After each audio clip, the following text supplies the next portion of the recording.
எங்களுக்கு வந்து வக்ஃப் போர்டு இடத்துல தான் நான் பிறந்தேன். ஆனால் இந்த விஷயத்தை வந்து தேசிய லெவலில் நேஷனல் மீடியாவில் கொண்டு வந்தது நான் தான். அப்புறம் அண்ணாமலை நான் வந்து லைனில் வந்தார். அண்ணாமலை சார் வந்து லைனில் வந்தார். வந்துட்டு என்ன பிரச்சனை அப்படின்னாரு. இதுதான்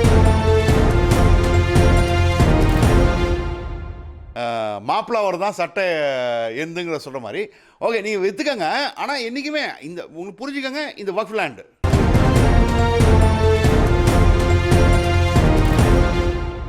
ஏழை எளிய முஸ்லீம்ஸுகளுக்கு நல்லது நடக்கணும்னா நடக்கணும், அதில் தப்பே கிடையாது. ஆனால் அதை ரெகுலேட் பண்ணணும். ஜியபுரம் திருச்செந்துறை தான் என் பேரே. வந்து ஜேவிசி ஸ்ரீராம், ஜியபுரம் வெங்கட்ராமன் சந்திரசேகர் ஸ்ரீராம்.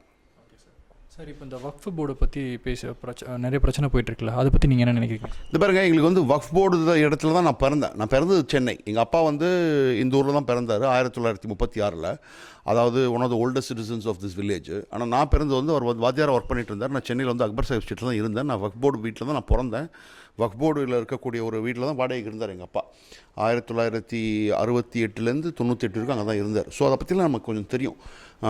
வக்ஃப் போர்டில் இருக்கக்கூடிய இப்போ இருக்கக்கூடிய சென்னையில் இருக்கக்கூடிய ஒரு முக்கியமான நபர் தான் வந்து எங்கள் வீட்டோட ஓனர். எனக்கு ரொம்ப க்ளோஸ் ஃப்ரெண்டு கூட, ஆசிஃப் அலின்னு சொல்லிட்டு. ஸோ அந்த மாதிரி எல்லாம் தெரியும். ஆனால் இந்த பொறுத்த மட்டும் என்னென்னா, இந்த விஷயத்தை வந்து தேசிய லெவலில் நேஷனல் மீடியாவில் கொண்டு வந்தது நான் தான். அது பெருமைக்காக சொல்லலை.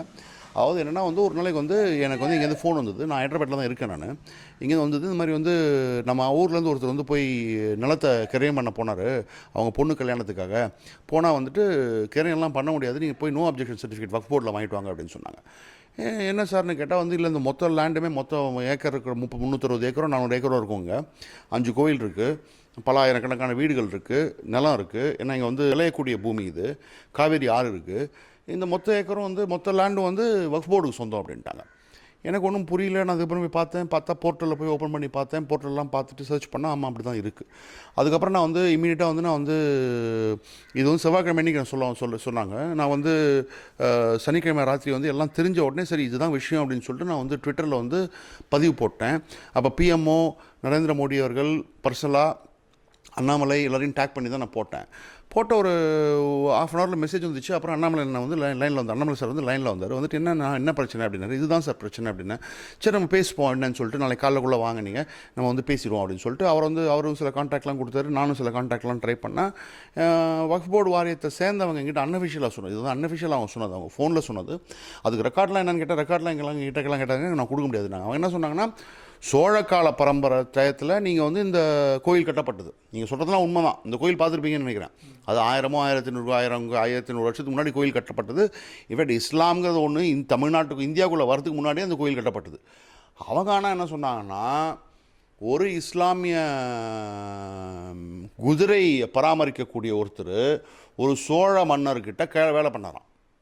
அந்த சோழ மன்னர் அந்த இஸ்லாமியருக்கு இந்த மொத்த இடத்தையும் வக்ஃப் இது எழுதி கொடுத்துட்டாராம். அவர் அதுக்கப்புறம் வக்ஃபுக்கு எழுதினாராம். அப்பாவுக்கு நிறைய இஸ்லாமிய ஃப்ரெண்டுகளும் உண்டு. ஏன்னா நாங்கள் இருந்ததே வந்து இஸ்லாமிய இடத்துல தான், அக்பர் சாஹிப் ஸ்ட்ரீட்டில் தான் இருந்தோம் சென்னையில். இங்கே இந்த ஊரில் இருக்கிற இஸ்லாமிய ஃப்ரெண்ட் எல்லாமும் கேட்டோம். அவங்ககிட்ட கேட்டால் இல்லைங்க, நாங்களாம் வந்ததே 2002 2003, அதுக்கப்புறம் தாங்க மாஸ்க் இங்கே வந்தது, பள்ளிவாசலே அப்போ தான் வந்தது அப்படின்னாங்க. ஸோ இந்த விஷயத்தை எடுத்துகிட்டு போக வேண்டிய இடத்துல நம்ம நேஷ்னல் மீடியாவில் எடுத்துகிட்டு போனோம். நானே போய் நிறையா விவாதங்களில் பேசி இது வந்து என்ன விஷயம்னு பேசினோம். இதை பற்றி ஒரு மூமெண்ட் மாதிரி ஒன்று கண்டக்ட் பண்ணோம் இங்கே. அதாவது இது சொத்து விவகாரம். இது வந்து ஒரு மத விவகாரமே கிடையாது, மத பிரச்சனையே கிடையாது, இது சொத்து விவகாரம், அவ்வளோதான். அதுக்கப்புறம் டிஸ்ட்ரிக்ட் சப் ரிஜிஸ்டர் என்ன சொன்னார்னா வந்து இல்லை நாங்கள் ரிஜிஸ்டர் பண்ணுறோம் அப்படின்னு சொல்லிட்டு ரிஜிஸ்டர் பண்ணிட்டாங்க. அது ரிஜிஸ்டர் பண்ணாலுமே தலைமையில் ஒரு கத்தி தொங்கிக்கிட்டு தான் இருக்குது. ஒரு சிவில் சூட் ஃபைல் பண்ணுற அளவுக்கு நாங்கள் ரெடியாக இருந்தோம். அதுக்குள்ளே எச் ராஜா அண்ணன் வந்து இங்கே வந்துட்டு பேசினார். எல்லாருக்கும் கொஞ்சம் கான்ஃபிடன்ஸ் கொடுத்தாரு. அது தவிர எம்ஆர் வெங்கடேஷன் ஒரு supreme court lawyer, senior lawyer, எங்களுக்கு அட்வைசராக அவரே வந்தார். தீர்வு வந்தது சப் ரிஜிஸ்டர் ஆஃபீஸ்லேருந்து. எப்படின்னா ரிஜிஸ்டர் பண்ணிக்கலாம், ரிஜிஸ்டரும் பண்ணிட்டார். ஆனால் வக்ஃபுக்கு தான் சொந்தம். புரியுதுங்களா? இது எப்படின்னா மாப்பிளாவர் தான் சட்டை எந்துங்கிற சொல்கிற மாதிரி. ஓகே, நீங்கள் விற்றுக்கங்க, ஆனால் என்றைக்குமே இந்த உங்களுக்கு புரிஞ்சுக்கங்க, இந்த வக்ஃப் லேண்டு அப்படின்னா எப்போ வேணால் இந்த லேண்டு போகலாம். அப்படின்னா நாளைக்கு இந்த இடத்துல வாங்கணும்னு வரவங்க வாங்க மாட்டாங்க. ஏன்னா இல்லைங்க இருக்குன்னா வரமாட்டாங்க யாருமே. கோவில் உங்களுது தான். அந்த வக்ஃப் போர்டில் இருக்கிறவரோட பேசும்போது அவர் என்ன சொன்னால், சார் கோவில்கிட்ட நாங்கள் வரவே மாட்டோங்க, அது உங்களோட கோயில், ஆனால் அந்த இடம் எங்களுது. அதை ரெகுலேட் பண்ணோம். ஆப்வியஸ்லி இதை வந்து திரு நரேந்திர மோடி அவர்களுக்கும், திரு அமித்ஷா அவர்களுக்கும், திருமதி நிர்மலா சீதாராமன் அவர்களுக்கும், திரு கிரண் ரிஜிஜு தற்போது இருக்கக்கூடிய சிறுபான்மை அமைச்சராக இருக்கட்டும், அதே மாதிரி முன்னாள் சிறுபான்மை அமைச்சர் திருமதி ஸ்மிருதி இரானி இருக்கட்டும், அதே போல் ஜி.கே. வாசன் தமிழகத்திலிருந்து ஒரு எம்பி இந்த வக்ஃப் இதுக்கு ஆதரவாக போட்டிருக்காரு. ஜெகதாம்பிகா பால் என்னை கூப்பிட்டு பேசினார். அவரோட வீட்டில் 2 மணி நேரம் உட்காந்துட்டு எல்லா ஆவணங்களும் கொடுத்தேன். நான் அவருக்கும் நன்றி தெரிவிக்கணும். அதே மாதிரி பாரதிய ஜனதா கட்சி மாநில தலைவர் திரு அண்ணாமலை மற்றும் அனைத்து தலைவர்களும் எச் ராஜாவுக்கு மிக சிறப்பான நன்றி சொல்லணும். ஏன்னா அவர் இங்கே வந்து பார்த்துருக்காரு. ஷோபா கரஞ்சே கர்நாடகா மந்திரி அவர்களும் இங்கே வந்திருக்காங்க. ஸோ இதெல்லாத்தையும் இந்த வாய்ஸ் கொடுக்கறதுக்கு எங்களுக்கு ஒரு உரிமை கொடுத்தாங்க. அந்த வாய்ஸை கரெக்டாக பேசினோம். அதனால இன்றைக்கு ஒரு மாற்றம் ஏற்பட்டிருக்கு. ஓகே சார், நன்றி. நன்றி, வணக்கம்.